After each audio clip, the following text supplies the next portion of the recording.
अयोध्यार राम मंदिर पूजारी लागू है नुआ नियम। आसतु जानिबा यार सर्विसेस खबर विषय रे।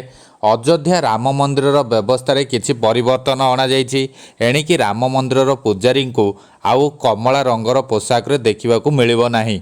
पूजारी हलदिया रंगर पोशाक पिंधि भगवान रामंक सेवा करिवे। एथि सहित राम मंदिर पूजारी आउ एक नियम रे भी परिवर्तन करा जायछि। मंदिरर अधिकारी कहवा अनुसार पूजारी नुआ ड्रेस कोड नियम जुलाई 1 तारिखर आरंभ हो सारी। एसत हलदिया रंगर पगड़ी बांधवाकू सेमानंकु प्रशिक्षण भी दि जाउछि। राम मंदिरर जड़े मुख्य पूजारी सहित 4 जण सहायक पूजारी रही थांती।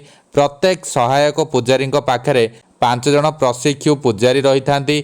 एही पूजारी प्रत्येक टीम सकाळ 3:30 रु राति 11टा पर्यंत 5 घंटार शिफ्ट रे निज निजर सेवा प्रदान करिथांती।